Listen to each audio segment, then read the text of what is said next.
ابھی تک آنے والا نہیں آیا۔ لوگوں نے کہا ابو ذر تو نے غلطی کی ہے، ایک اجنبی کی ضمانت دی اور ابھی تک وہ نہیں آیا۔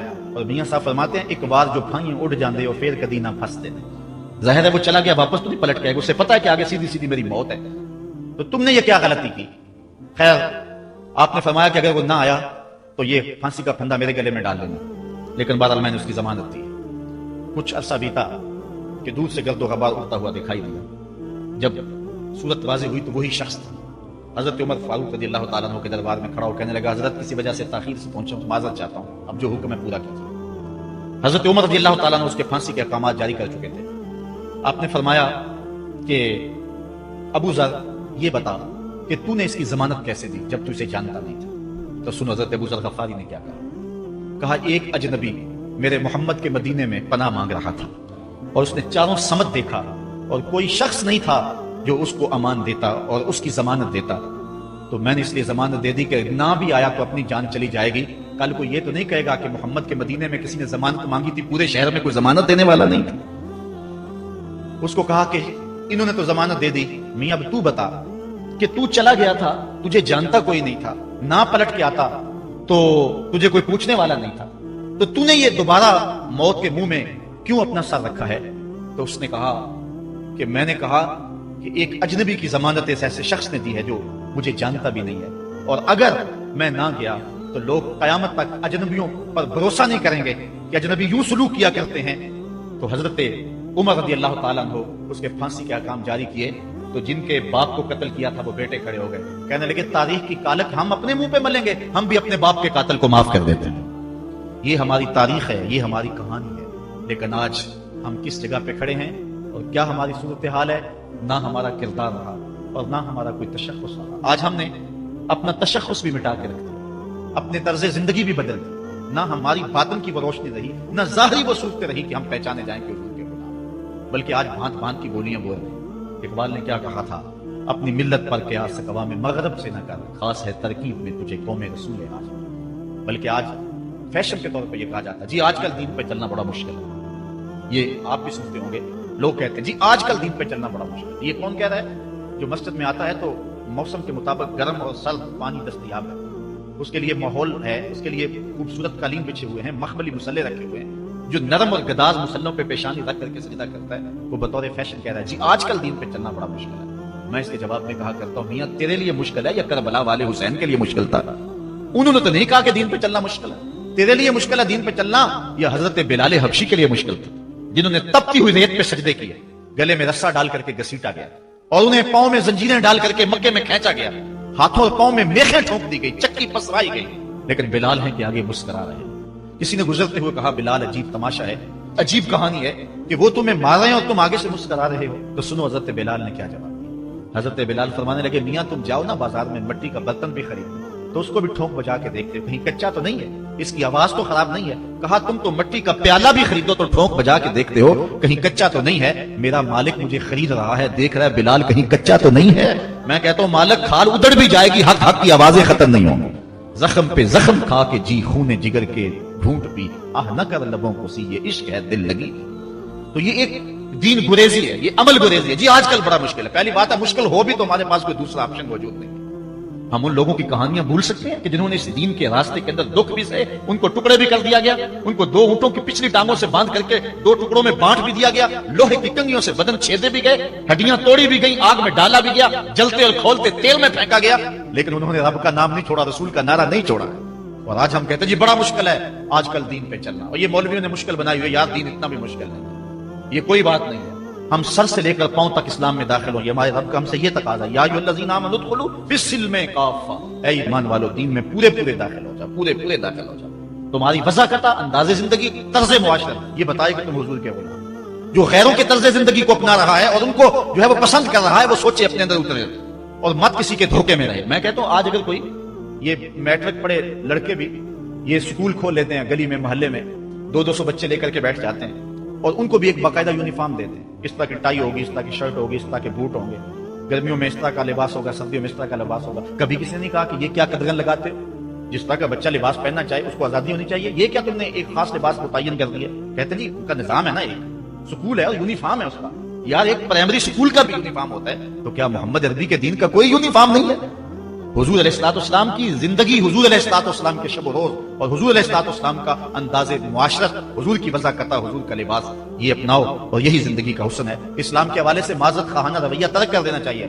اور آج ہمارے جو ہے وہ محراب و منبر کے جو وارثین ہیں انہوں نے بھی مصالحت کر لی ہوئی ہے، یہ کوئی بات نہیں ہے۔ اسلام صرف زبان سے اسلام کہہ دینے کا نام نہیں ہے۔ جو می گوئم مسلمانم بلرزم کہ دانم مشکلات لا الہ، جب میں کہتا ہوں میں مسلمان ہوں تو کانپ جاتا ہوں، اس لیے کہ لا الہ الا اللہ کے تقاضوں کو سمجھتا ہوں۔ جب بیعت عقبہ ثانیہ ہوئی ہے تو حضرت اسد بن زرارہ کھڑے ہو گئے، جب صحابہ حضور سے بیعت کرنے لگے اور 70 تعداد تھی ان کی، تو حضرت اسد بن زرارہ خزرجی کھڑے ہو گئے اور ان کو کہا کہ اے انصار، ان سے بیعت کرنے سے قبل سوچ لو، یوں ہی بے توجہی میں ہاتھ نہ بڑھا دینا، بے خبری میں یوں ہی ایسے ہی ہاتھ نہ بڑھا دینا، پہلے سوچ لو۔ بیعت کرنے کا مقصد یہ ہے تمہیں جو ہے وہ وقت کے جبر کے ساتھ پورے عرب کے ساتھ ٹکر لینا ہوگا، جو بھی کفر کے نظام کا حصہ ہے تم اس کے ساتھ ٹکراؤ کرنا ہوگا، اور حتیٰ کہ تمہاری کھال بھی ادھیڑ دی جائے گی، سخت تلواروں سے تمہارے کلیجے چبائے جائیں گے، اگر تم اس کے لیے تیار ہو تو پھر آؤ بیعت کرو۔ یہ نہیں ہے کہ بس تم کہہ دو کہ مسلمان اور بس کافی ہے، نہیں، جو می گوئے مسلمانم بلرزم کہ دانم مشکلات لا الہ۔ آج ہمیں اس سمت میں آنے کی ضرورت ہے، اس انداز سے دیکھنے کی ضرورت ہے کہ ہم سر سے لے کر پاؤں تک اسلام کے سانچے میں آئیں۔ ہمارے اصلاح کے حوالے سے ایک اہم پوائنٹ جس پر میں آپ کی توجہ دلانا چاہتا ہوں وہ یہ ہے کہ فرائض و واجبات کو ترجیحی بنیادوں پہ رکھیں۔ آج بطور مسلم ہمارا جو رویہ ہو چکا ہے، ہم مستحبات اور مباحات کے پیچھے پڑے ہوئے ہیں، اور اس کے مقابلے میں جو سنن، فرائض اور واجبات ہیں ان کی پرواہ چھوڑ چکے ہیں۔ دین میں کتنے امور ہیں جو صرف مباح کی حد تک ہے، کر لو تو ٹھیک، نہ کرو تو پھر بھی ٹھیک، اور کتنے امور ایسے ہیں کہ جو صرف استحباب کے زمرے میں آتے ہیں، لیکن ہم کتنی چیزوں کو اس انداز سے گلے لگائے ہوئے ہیں کہ جس کا فرض ہو اور اسلام کے اہم فرائض اور اسلام کی اہم واجبات ان کو ہم ترک کیے ہوئے ہیں۔ ساری رات ہم محفل میں جاگ لیں گے، فجر کی نماز نہیں پڑھیں گے تو کیا فائدہ ہوگا؟ ہم حضور علیہ الصلوۃ والسلام کے میلاد پہ جھنڈیاں بھی لگا لیں گے، سب کچھ کر لیں گے، لیکن حضور علیہ الصلوۃ والسلام کی سنت سیرت کو ترک کر دیں گے، تو بتاؤ کہ اس سے کیا حضور کی رضا میں حاصل ہو جائے گی؟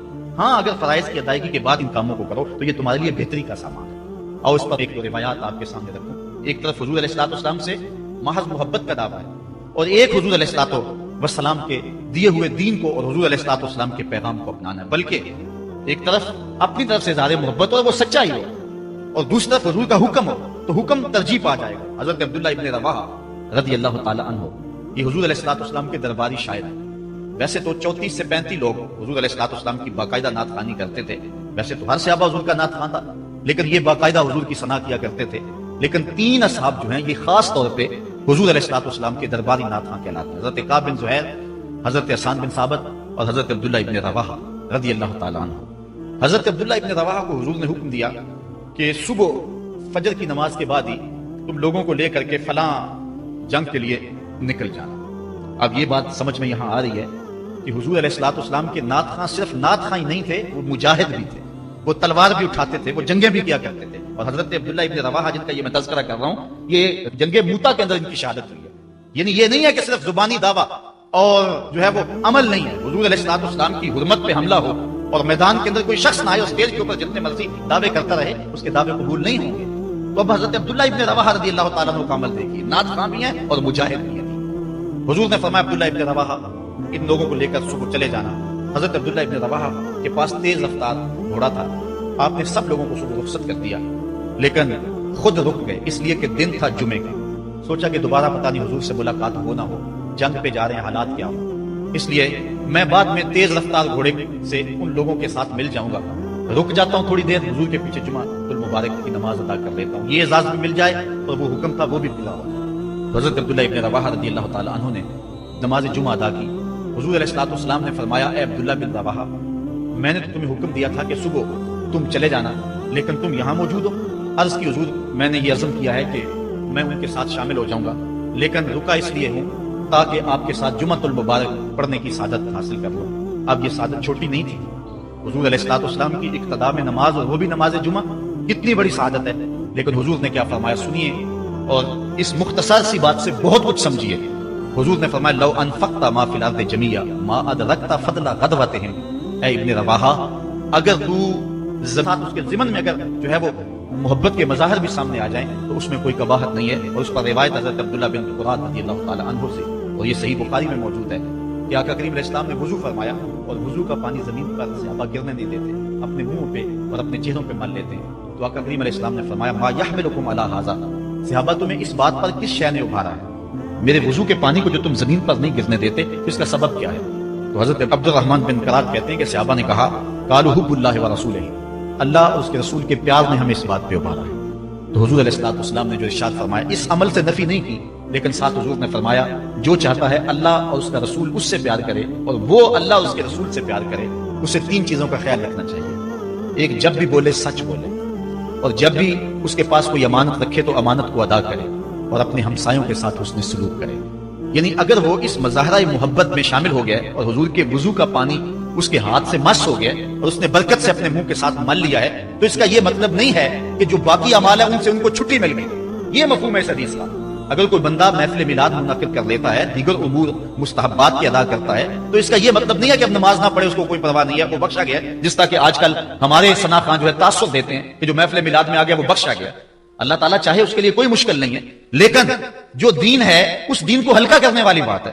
بلکہ آج کل تو ممبر و محراب پر جنت اور دوزخ کا مذاق اڑایا جا رہا ہے۔ ایک بندہ کہہ رہا ہے کہ ہوئے تو کیڑی جنت دا کرنا ہے تذکرہ۔ میں نے کہا میاں اسی جنت کا جس جنت کے لیے حضور لمبے لمبے ہاتھ اٹھا کے دعا مانگا کرتے تھے اور فرماتے جب اللہ سے مانگو تو جنت الفردوس مانگو۔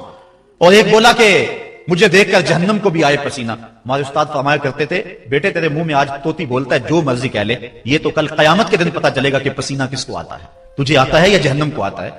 ایک بولا کہ قبر دا خوف دے دے کہ لوکی مینوں ڈرانے نے، لوگ کون ہے ڈرانے والے؟ تبشیر اور تنذیر یہ نبی کا منصب ہے، نبی کی شان ہے، مبشر اور نذیر یہ نبی کی شان ہے۔